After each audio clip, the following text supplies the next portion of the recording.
Santo.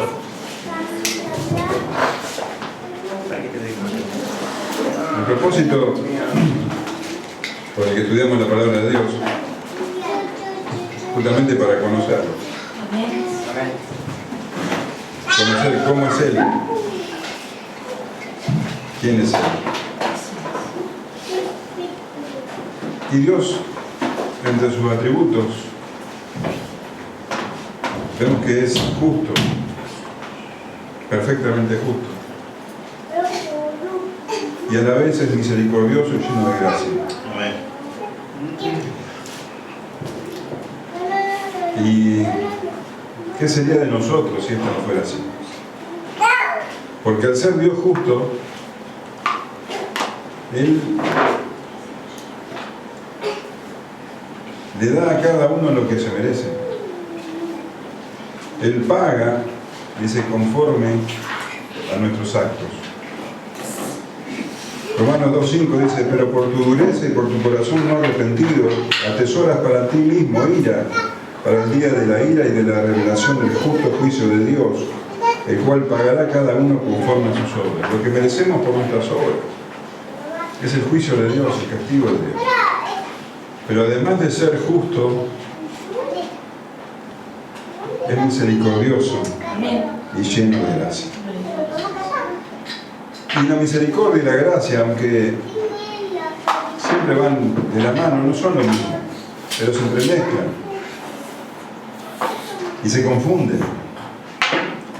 El autor de Hebreos escribió en el capítulo 4, versículo 16, acerquémonos pues confiadamente al trono de la gracia para alcanzar misericordia y hallar gracia para el oportuno socorro.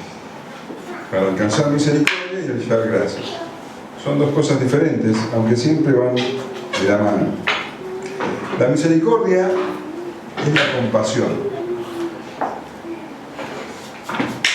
Y podríamos decir que la misericordia es cuando Dios no nos da lo que nos merecemos por nuestro pecado. Cuando Dios no nos da lo que merecemos. Eso es misericordia. Y leemos en el Antiguo Testamento muchas veces que Dios es tardo para la ira y grande en misericordia. Fíjate, te voy a leer algunos versículos. Nehemías 9:17 dice, pero tú eres Dios que perdonas, clemente y piadoso, tardo para la ira y grande en misericordia, porque no nos abandonaste. Lo que merecía el pueblo de Israel es que Dios los dejara, los abandonara. Eso era lo justo. Pero Dios tuvo misericordia y no lo hizo. No les dio lo que merecían. En Joel 2.13 leemos, porque misericordioso es y clemente, tardo para la ira y grande en misericordia, y que se duele del castigo. El pueblo de Israel merecía el castigo. Pero Dios, que es grande en misericordia, no lo castigó, no le dio lo que merecía. En Números 14:18 leemos, Jehová, tardo para la ira y grande en misericordia, que perdona la iniquidad y la rebelión. La misericordia tiene que ver con el perdón. La misericordia lleva al perdón. Por eso Dios no nos da lo que merecemos. El Señor Jesús, en una parábola, en el capítulo 18 de Mateo, habla de un rey que le perdona a uno de sus siervos una deuda enorme, impagable. Y después este siervo se encuentra en una situación similar, hay una persona que le debe a él y ese siervo no lo quiere perdonar. Pero leemos en el versículo 26 y 27, dice, entonces aquel siervo postrado le suplicaba diciendo, Señor, ten paciencia conmigo y yo te lo pagaré todo. Le pedía paciencia. Tenía una deuda enorme, impagable. Si el rey le hubiera tenido paciencia, hubiera estado toda la vida y no le hubiera alcanzado para pagarle. Pero dice en el versículo 27, el Señor de aquel siervo, movido a misericordia, le soltó y le perdonó la deuda. el perdón. La misericordia lleva al perdón. Mirá si no hubiera tenido paciencia, ¿no? Misericordia. Lo soltó. Lo perdonó. Ese hombre hubiera merecido que el rey lo eche a la cárcel. El rey lo perdonó, tuvo misericordia, no le dio lo que merecía. Y leemos en la Escritura que Dios es grande en misericordia, grande. Quiere decir que su misericordia no se conforma solo con no darnos lo que merecemos, sino que el Señor, que es grande en misericordia, es generoso en dar. Y ahí es donde la gracia y la misericordia se encuentran y se abrazan. La gracia es que Dios da lo que no merecemos. ¿Te das cuenta de la diferencia? La misericordia es que no nos da lo que merecemos. Y la gracia es que nos da lo que no merecemos. Entonces, que Dios nos bendiga a pesar de nuestros pecados, eso es gracia. Es misericordia que no nos castigue. Y es gracia que nos bendiga, que nos dé generosamente, más allá de lo que merecemos.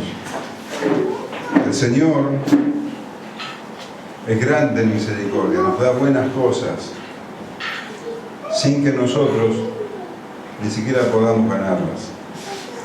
El apóstol Pablo dice que Dios es rico en misericordia. Efesios 2:4 en adelante dice, pero Dios, la Nueva Versión Internacional, pero Dios, que es rico en misericordia, por su gran amor por nosotros, nos dio vida con Cristo, aun cuando estábamos muertos en pecado. Por gracia, ustedes han sido salvados. La misericordia y la gracia se abrazan y se confunden. Y en unión con Cristo Jesús, Dios nos resucitó y nos hizo sentar con Él en las regiones celestiales para mostrar en los tiempos venideros la incomparable riqueza de su gracia, que por su bondad derramó sobre nosotros en Cristo Jesús. Porque por gracia ustedes han sido salvados mediante la fe. Esto no procede de ustedes, sino que es regalo de Dios, no por obras para que nadie se jacte. La misericordia de Dios se hace evidente en los hechos, en cómo Él nos perdona, en cómo Él alivia el sufrimiento, en cómo Él prodiga su amor. Y el Señor Jesús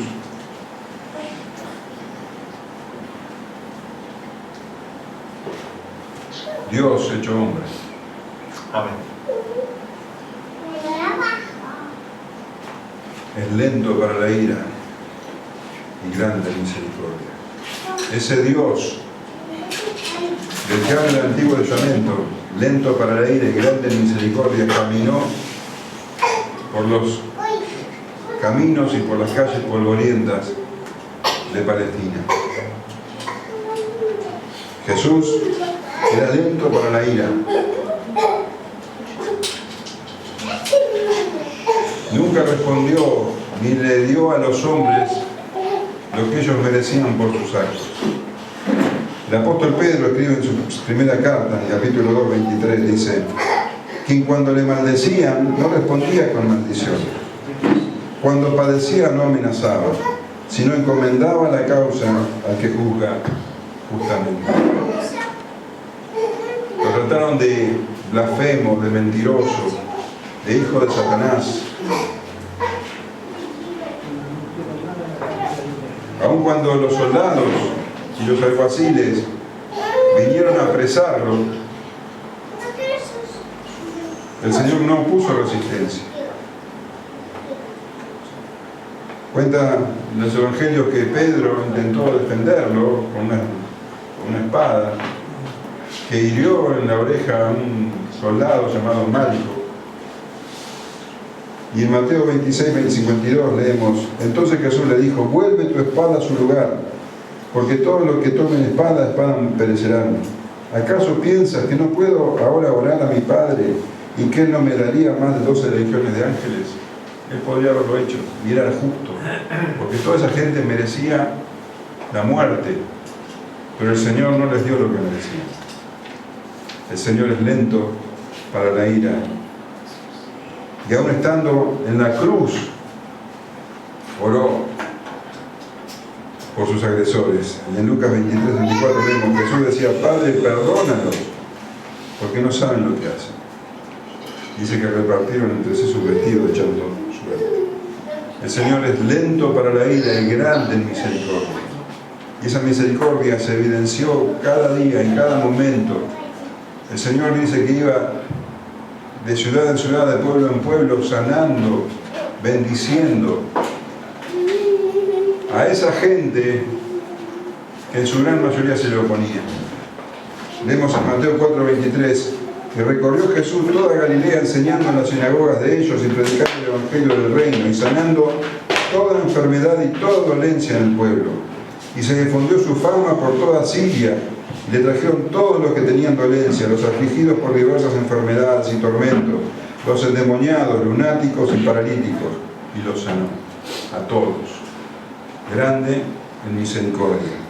En Mateo 9:35 leemos, recorría Jesús todas las ciudades y aldeas, enseñando en las sinagogas de ellos y predicando el Evangelio del Reino, sanando toda enfermedad y toda dolencia del pueblo, y al ver las multitudes, tuvo compasión de ellas, tuvo misericordia, porque estaban desamparadas y dispersas como ovejas que no tienen pastor. El Señor hizo milagros que están registrados en la Escritura y hay muchísimos que no están registrados. Dice Juan que no, si tendría que haber descrito todos los milagros, no entraría aún en la tierra, dice todos los milagros que hizo en un libro. Y Lucas registra más de 30. Y el último de los milagros que hizo el Señor Jesús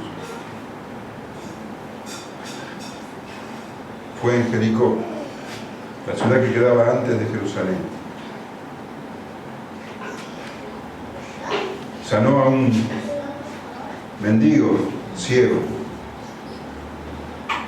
Ese fue el último. La cruz estaba a unos días.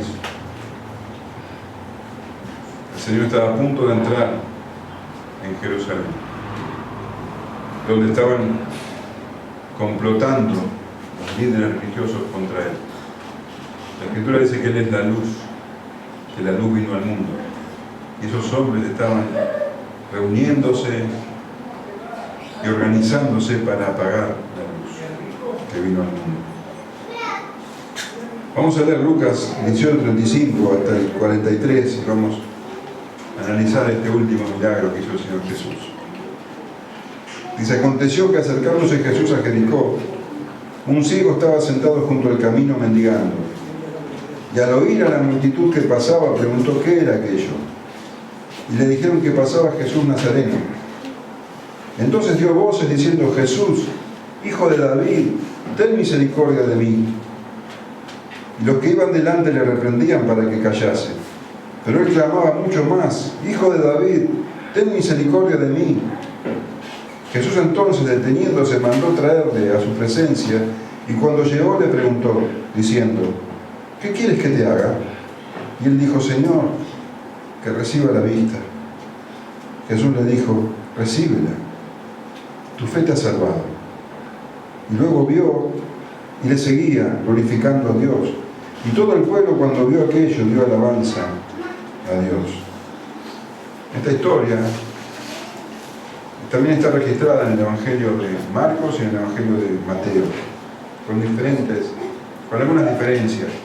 Pero si leemos los tres pasajes podemos comprender más cabalmente, más detalladamente lo que ocurrió en esa oportunidad. El Señor, nosotros estuvimos siguiendo todo el viaje desde que salió de Galilea hasta que llega acá a Jericó. Sabemos que salió de Galilea, que es la región al norte de Palestina, de allí está Nazaret.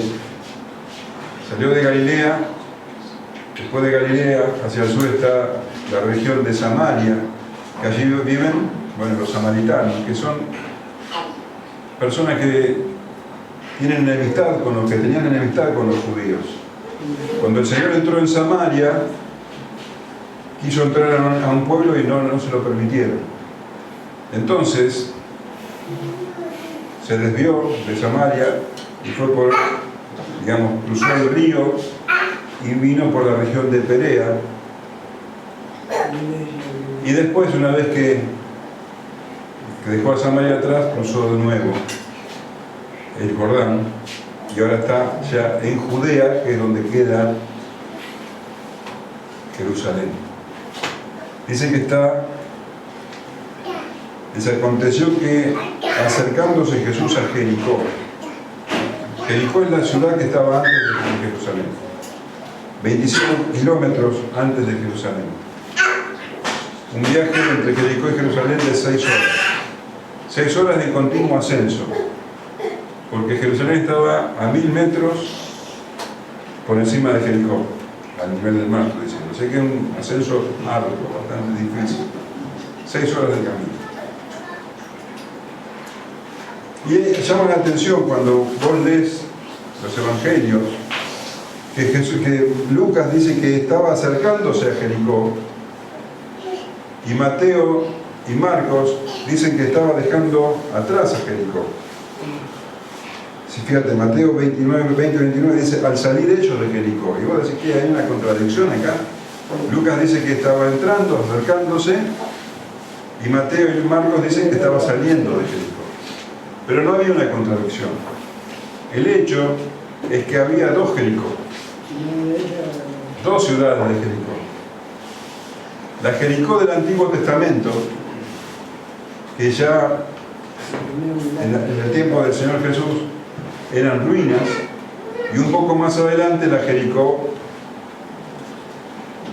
moderna en ese tiempo.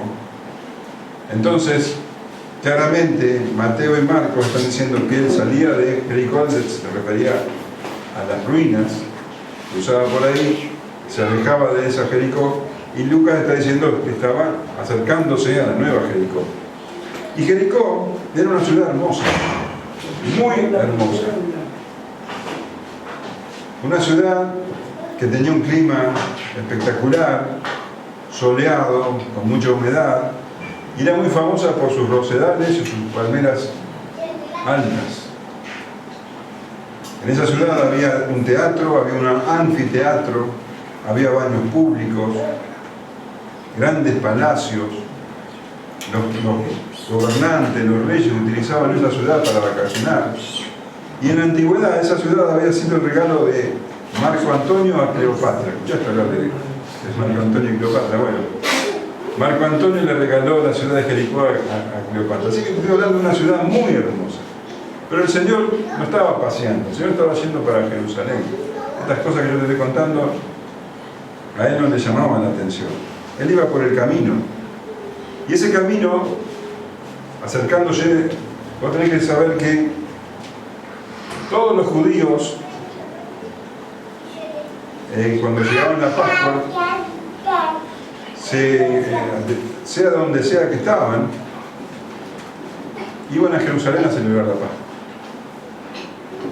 O sea que ese camino estaba lleno de gente que iba caminando de muchos lugares, de lugares lejanos, que se acercaban a Jerusalén a celebrar juntos la Pascua. La Pascua era una celebración que duraba una semana. Entonces, la gente de todos lados venía y tenía que tomar ese camino. Entonces la multitud que pasaba por ahí era muchísima.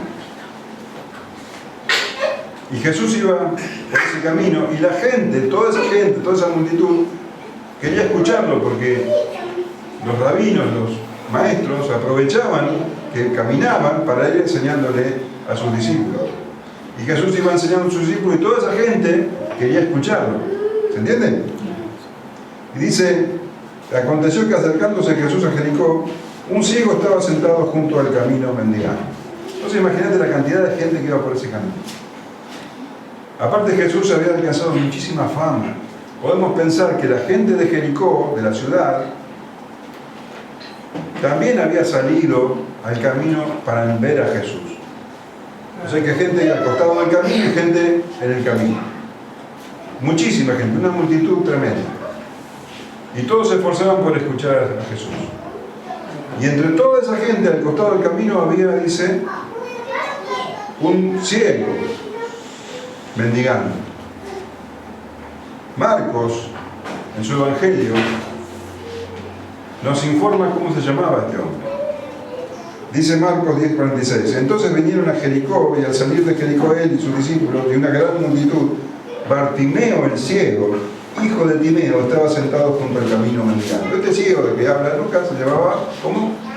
Bartimeo. Pero Bartimeo quiere decir hijo de Timeo. Bar es hijo. Acá leemos, Bartimeo el ciego, hijo de Timeo. Era el hijo de Timeo, no tenía nombre propio. Era el ciego, el cieguito, el mendigo, el hijo de Timeo. Era alguien que ni siquiera lo conocían por su nombre.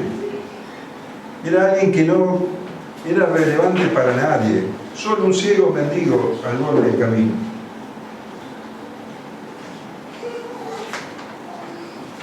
Mateo también nos cuenta que había otro ciego con él. Ahora, la ceguera era una enfermedad muy común en esos tiempos, en Palestina.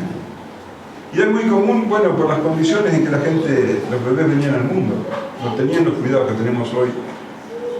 No había la higiene que se guarda hoy. Entonces, muchos nenes nacían con problemas en los ojos. Y cualquiera que tenía una enfermedad en la vista, bueno, nunca iba a mejorar, siempre iba a empeorar, porque había mucho polvo en suspensión, mucho viento, mucho, bueno, Palestina tenía un paisaje muy agreste, mucho sol fuerte, falta de higiene, bueno, hacía que los que tenían algún problema en la vista se fuera agravando y agravando. Entonces había muchos ciegos. Y además, también tenemos que tener en cuenta que había siempre guerras. Y una de las consecuencias de esas luchas era gente que quedaba ciega. Entonces vemos en el Antiguo Testamento y en el Nuevo Testamento muchos ciegos. Así que era algo muy común. Y el ciego, bueno, no tenía cómo sobrevivir. La única manera de sobrevivir del ciego era mendigando. Porque, para colmo, la manera de pensar de esa época, de los judíos de esa época, era que cada uno tenía lo que se merecía. Si ese ciego estaba en esa condición era porque había pecado tanto que Dios lo había castigado. Así pensaban. Entonces no tenían ninguna misericordia con él. Era una persona con la que no había que juntarse, al contrario. Un ciego que tenía lo que se merecía. Para ellos era un pecador peor que cualquiera. Entonces, esa era la condición de este hombre. Marginado por completo, lo único que podía era sobrevivir de lo que le dieran los que de alguna manera se apiadaran de él. Y estaba ahí, al borde del camino, mendigando. Pasaba mucha gente, bueno, esperaría recibir algo. Y dice, en el versículo 36, que al oír la multitud que pasaba, preguntó qué era aquello. Él no veía, pero notó que algo estaba pasando. Como te dije, era normal que haya mucho flujo de gente por ese camino que iba en la época de Pascua a Jerusalén. Pero ahora estaba pasando algo que no era normal. Él se daba cuenta de que había un movimiento diferente. Entonces dice que preguntó qué era eso. Preguntó a alguien que estaba ahí cerca, capaz que a otro mendigo, pero que podía ver. ¿Qué es aquello? Y le dijeron que pasaba Jesús Nazareno. Entonces dio voces diciendo: Jesús, hijo de David, ten misericordia de mí.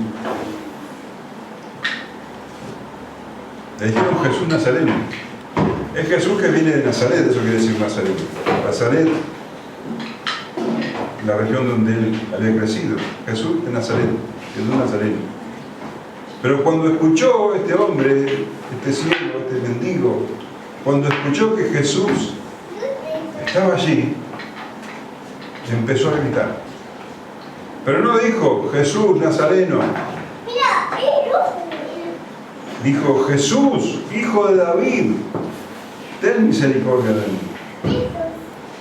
Hijo de David era el nombre que le daban en las profecías al Mesías, al Cristo que iba a venir a salvar a Israel. Amén. Este hombre estaba reconociendo que Jesús era el Mesías. Esto es algo completamente inusitado. Vos tenés que pensar que en una ocasión el Señor Jesús le preguntó a sus discípulos: ¿quiénes creen la gente que soy yo? La gente que veía que Él hacía grandes milagros. ¿Qué piensa la gente de mí? ¿Quién cree que soy?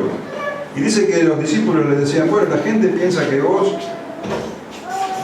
podés ser Elías o Jeremías, que volvieron a la vida, Juan el Bautista o alguno de los profetas.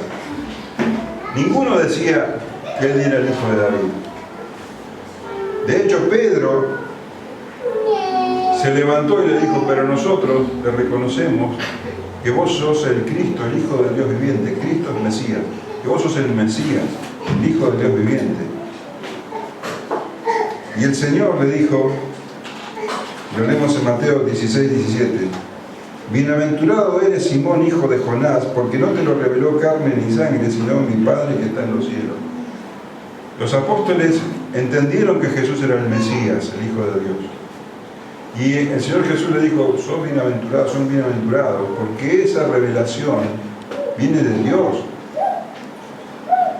Ahora, este ciego, este mendigo ciego, que no tenía nombre ni siquiera, había tenido esa revelación.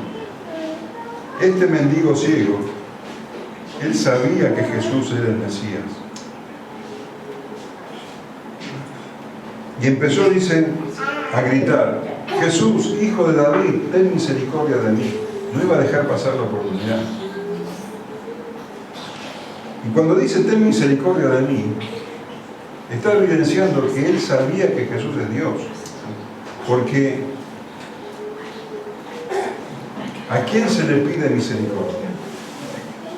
A Dios. Y queda bien claro que en el Antiguo Testamento al que se le pedía misericordia era Dios. Fíjate, voy a leer algunos salmos. Salmo 6.2: ten misericordia, oh Jehová, porque estoy enfermo. Sáname, oh Jehová, porque mis huesos se estremecen. Ten misericordia de mí, dice.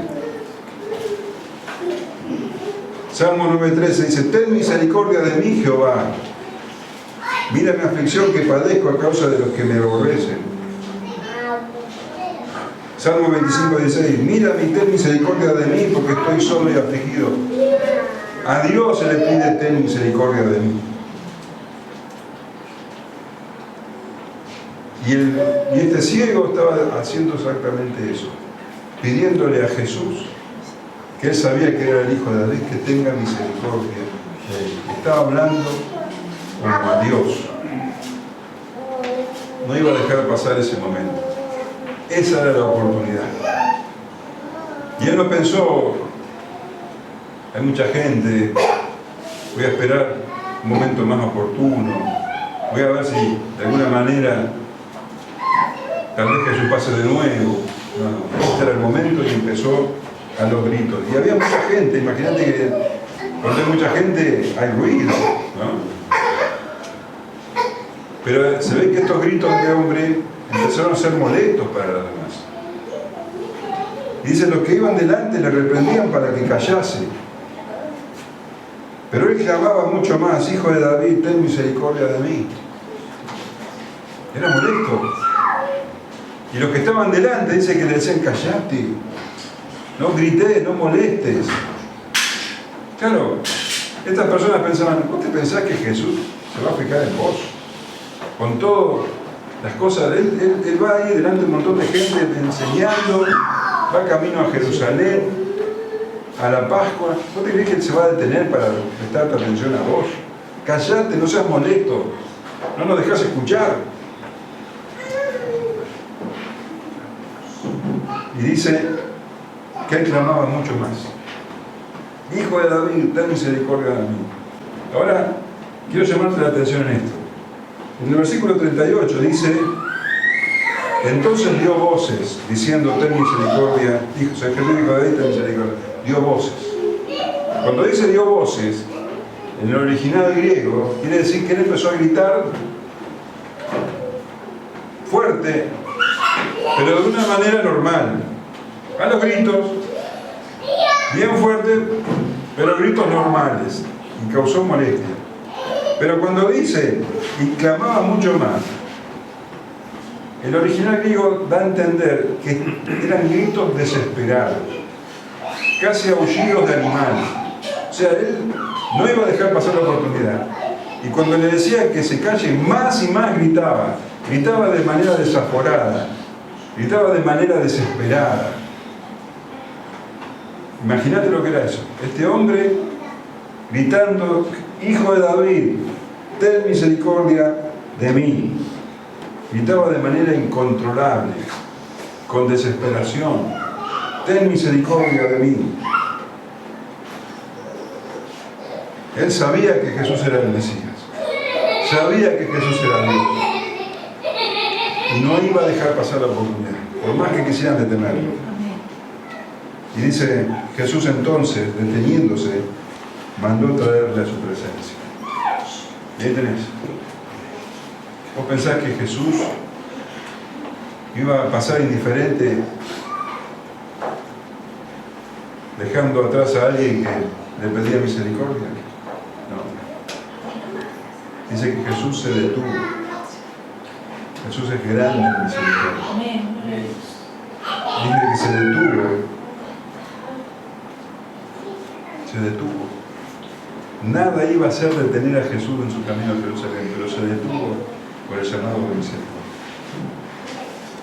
Y entre toda esa multitud él escuchó esa razón. Y dicen, deteniéndose, mandó traerme a su presencia.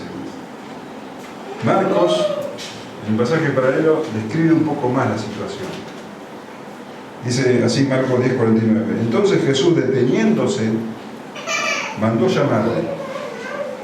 Y llamaron al ciego diciéndole, ten confianza, levántate, te llama. Él entonces, arrojando su capa, se levantó y vino a Jesús. Ahora fíjate, ¿no?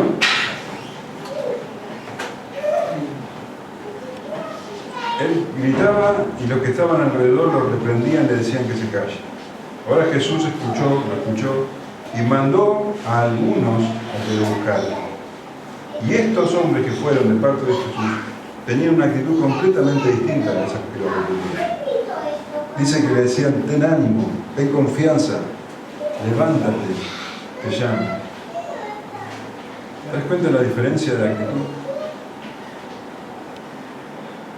Esas personas que estaban alrededor de él, usando su sentido común, le decían, Jesús no te va a dar bolilla, cállate, no molestes.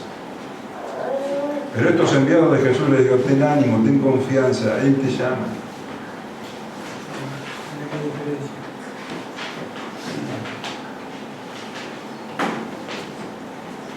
Cuidado a quién escuchas.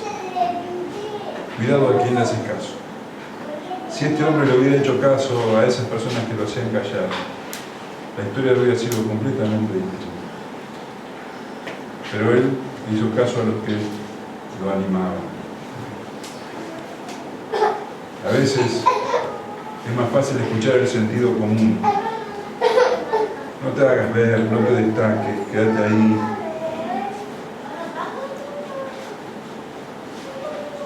Pero los mensajeros del Señor Jesús llevan su palabra y le dijeron, ten ánimo, ten confianza, levántate, te llamo. Y dice que este hombre, en su fe ansiosa, dice Marcos, que arrojando su capa se levantó y vino a Jesús, arrojando su capa. Y esto es algo digno de destacar porque Marcos lo destaca. Él arrojó su capa. Era un mendigo. Él no tenía muchas posesiones. Probablemente esa capa era lo único que tenía, era su capa de mendigo, con eso se tapaba. se abrigaba. Sin embargo, dejó todo atrás. Esa capa lo iba a detener en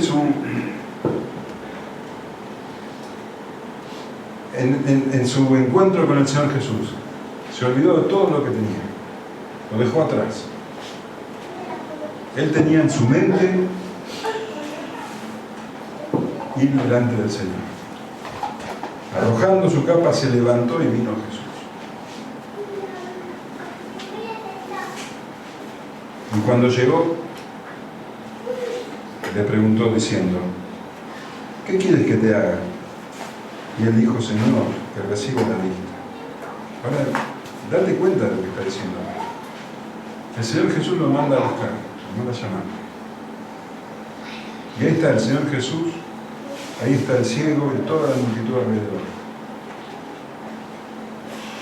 Y el Señor le dice: ¿qué necesitas? El Rey del universo, el Dios soberano, le dice a este siervo, a este mendigo: ¿cómo te puedo servir? Él dijo: yo vine a servir, no a ser servido, de dar mi vida en rescate por muchos. Ahora, cuando uno lee esto, puede llegar a pensar: ¿qué pregunta extraña? ¿Vos qué opinás? ¿Qué quieres que te haga? ¿No resulta medio evidente?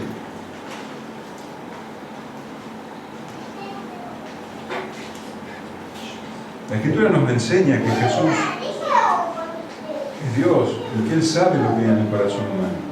Él sabe lo que hay en el hombre. En Juan capítulo 2 dice que no necesita que nadie le diga nada sobre el hombre porque Él sabe lo que hay en el hombre. Él sabía la necesidad de ese mendigo, sabía incluso lo que le iba a responder, pero le pregunta: ¿qué quieres que te haga? Porque con esa actitud Él está diciendo: te estoy escuchando, te escucho, ¿qué necesitas?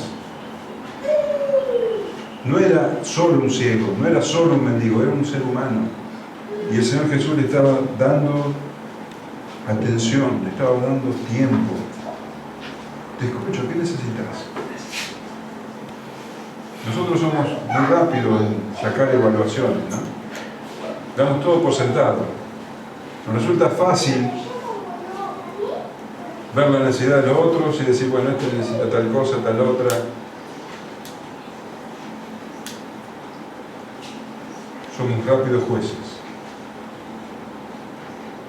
Pero el Señor Jesús le estaba diciendo a este hombre: sos importante. Sos importante para mí. ¿Qué quieres que te haga?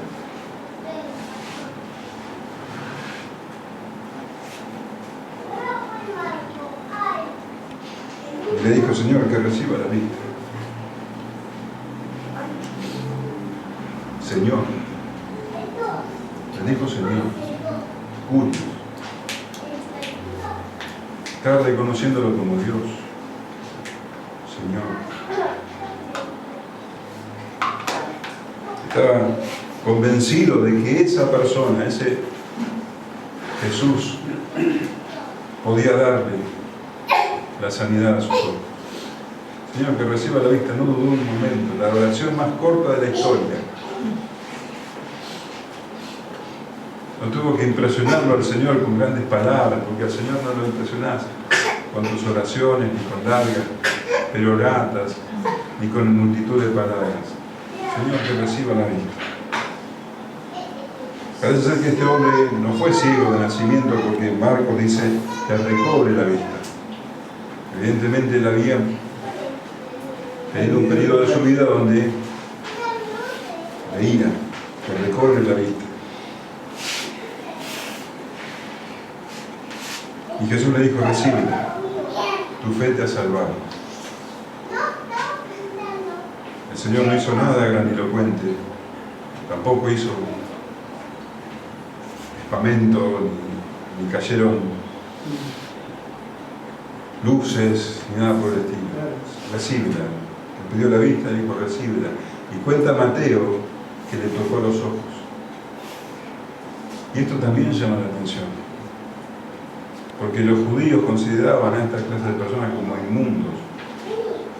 Nunca los hubieran tocado, ni siquiera acercado, porque pensaban que si los tocaban se quedaban inmundos ellos. ¿Cuánto tiempo haría que alguien lo tocó? ¿Cuándo habrá sido la última vez que alguien le tocó el rostro? El Señor Jesús le tocó los ojos. ¿Te das cuenta que nunca nadie había amado tanto a este hombre? El Señor Jesús es grande en misericordia. Podía verle directamente desde lejos, sabía lo que necesitaba, recibir la vista, ¿no? El Señor lo hizo traer delante de él, lo escuchó, le habló, lo tocó, porque es grande en misericordia. Amén. Recibe, tu fe te ha salvado. Bartimeo tenía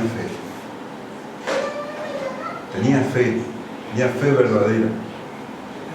Y fue por la fe que Bartimeo supo quién era Jesús. Sabía que Jesús era el hijo de David por fe.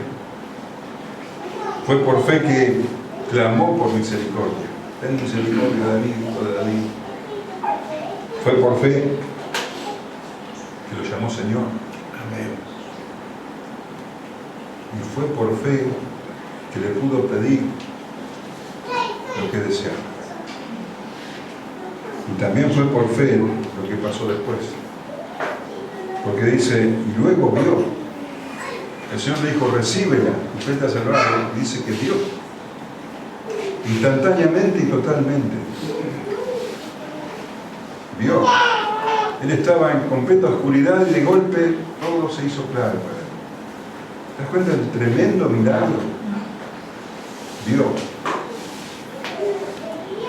Sus ojos recobraron la vista. Y dice que a partir de ahí le seguía, glorificando a Dios. Este hombre entendía, este hombre tenía fe. Entendió que eso era de Dios. Y siguió al Señor Jesús. Y el camino del Señor Jesús se transformó en su camino. Y este hombre siguió al Señor Jesús, lo que implica que él entró con el Señor Jesús a Jerusalén y fue testigo de la entrada triunfal. Y seguramente este hombre vio cuando el Señor Jesús purificó el templo. Y probablemente, muy seguramente, él fue testigo del juicio falso que le hicieron y de su crucifixión. Y también testigo de su resurrección.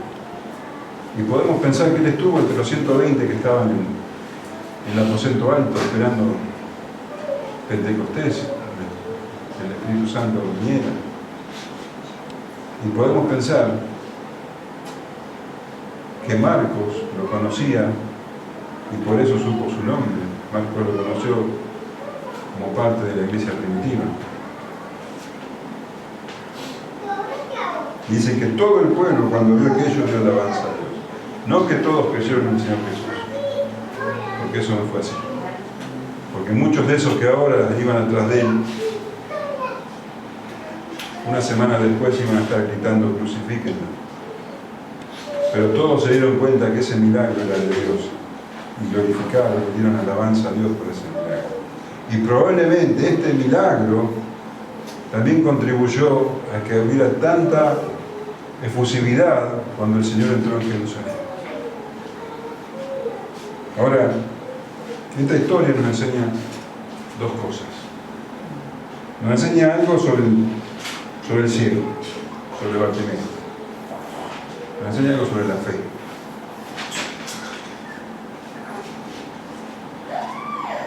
Para él no había nada más importante que conocer al Señor Jesús.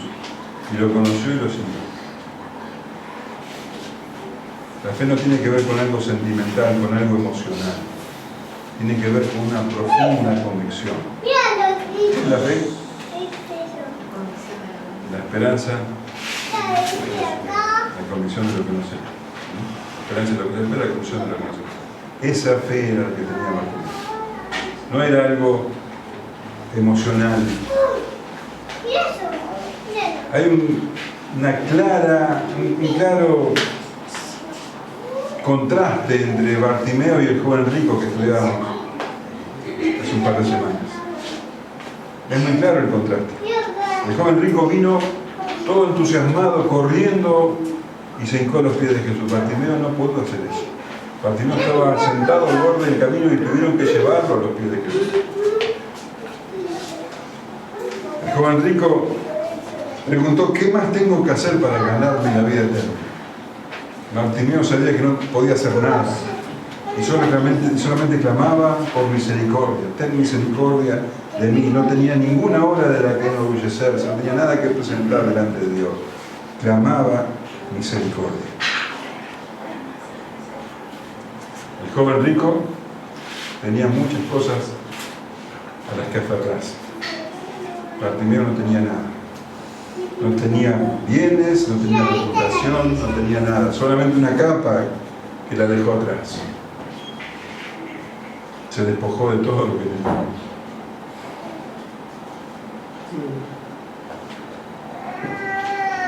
Y el Señor conocía los corazones. Porque al joven rico le había dicho: maestro bueno, ¿te acordás? Y el Señor le dijo: ¿por qué me llamas bueno? Pero Bartimeo le dijo: hijo de David. Le dijo Señor, y él no le dijo: ¿por qué me llamas hijo de David? ¿Por qué me llamas Señor? No hizo falta, conocía su corazón. Y así es que el joven rico se alejó triste del Señor porque estaba aferrado a su riqueza.